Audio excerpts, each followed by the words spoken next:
Hi everyone, welcome. I just figured for a little change of pace I would show the side of the bench over here that I typically don't keep in very good order. Just so you can see what sort of mayhem exists just off camera. What's going to be on camera today is a feeding of the worms that live in this tray right here.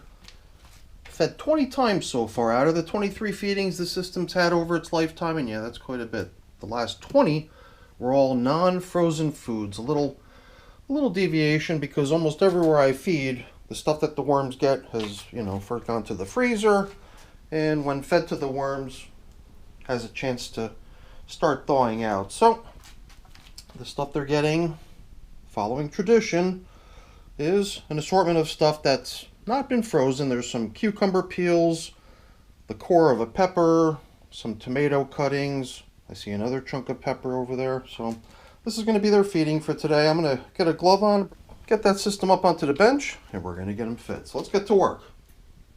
So now really quick, before we get started, there was this little collection of info I figured I'd share with you guys before we start. So, cork.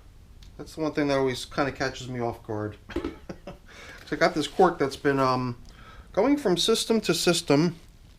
It started outside, I believe, possibly in one of my outdoor systems, eventually making its way into here. And the thing definitely seems like it's making progress as far as showing signs of wear. I kind of noticed a little wormy hanging out over there. Maybe we can just extract all this newspaper as one. Get it out of our way. It's in great shape. I think we could just reuse it. This coffee filter down here, though, or what used to be a coffee filter, you can see little scraps of it remaining over here. This is what had been our feeding zone indicator. Usually we just feed down the middle, but for fun we also put a marker there to show how we fed. Sometimes, sometimes we'll feed along the edge on one side or the other. Maybe just go from corner to corner, so sometimes marking the last feeding spot makes sense. But if there's no marker, which is how we might end up leaving it today, then you usually estimate that the feeding was probably done down the middle in my systems. That's just the way I do it in most cases. I even came prepared with my squirt bottle. I have it right here all set to go. We can apply water if we feel like we have to, and I think over the past couple check-ins we have, but I'll tell you, that piece of bubble wrap that was draped out across the top seems to be doing a really nice job keeping things really nice and damp and comfortable in here for the worms. So even though I'm prepared to add more moisture, I didn't really feel that it's necessary. So we'll see. We'll dig down a little bit more and see how things look, but we may have actually, oops. We may have gotten the level of the moisture of this system to pretty much where it's comfortable for the worms to be able to travel throughout all portions of it. So I think part of what we saw during a recent check-in here was we would excavate around the edge, come out here to the edge and find material with very little worm traffic in it. And we figured it probably had a lot to do with just the dryness of the material there. So what do we got here? Yeah, I think it was, what did we say? It was 11 days now. 11 days since the last check-in that they got their last feeding of non-frozen foods. So I usually assume that frozen foods are the types that are going to kind of have a little bit of a jump start on the breakdown process. But it also seems like the worms are quite capable of making their way through some non-frozen stuff too. So I'm not sure what they got last time, but they're out here in great numbers and doing a great job.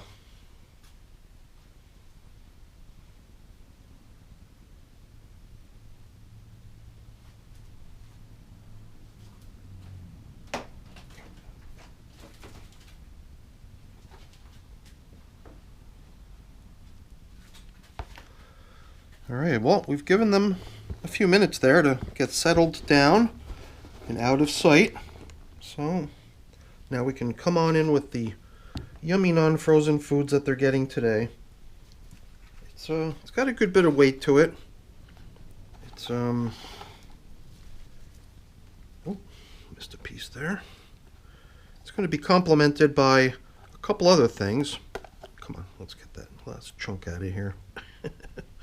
There we go. All right. So I wanted to include some nice moldy coffee. I've had this stuff down here in my wormery for a few feedings now. Been trying to steadily do away with this stuff. Include a little bit in each worm bin feeding. I've also got my worm chow. Give them a bit of that too. I'm sure they'll appreciate that. And I guess the lingering question that we can try to address now while I add some grit here.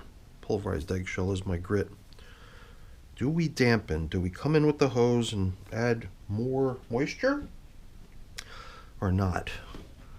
I mean, if we did, we would probably want to include a nice little patch of material to soak up a good bit of that moisture, and then it'll, I assume, start to drip down and probably hang on to a good bit of it. We could even use that to dislodge some of these chunks that are stuck to my glove.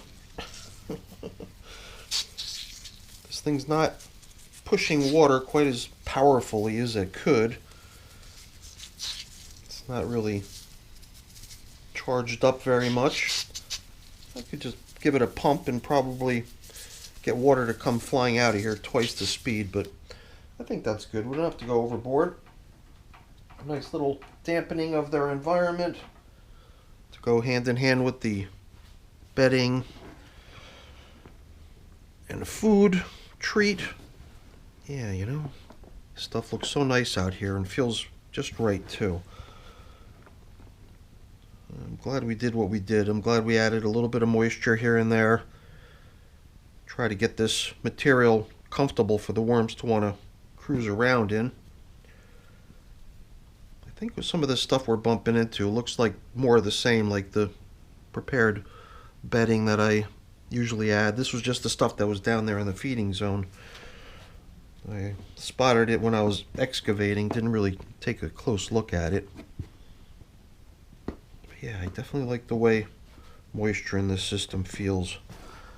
Let's see, one more quick little check through the material over here. Yeah, every now and then I got a little outbreak of springtails too.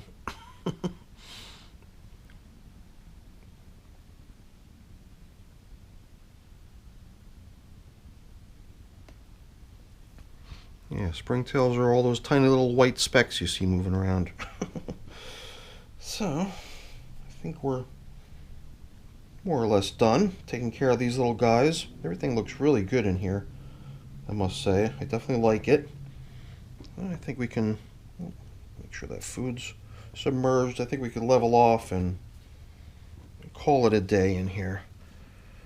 Let them get back to work. Make sure we don't have any hitchhikers on my glove. Make sure everybody's right down there in the bin where they belong. I like how the bubble wrap is causing all this paper to be nice and damp. We even found a little worm exploring this stuff, which was kind of cool too. So let's get everything covered up because we're done. So that's it for the video, everyone. Hopefully you enjoyed it. If you did, as always, please don't forget to leave me a quick thumbs up before you go. That's always really appreciated. If you haven't done so already, please also consider subscribing to the channel. That's very much appreciated as well. All right, everyone, have a great day. Thanks for watching. Bye now.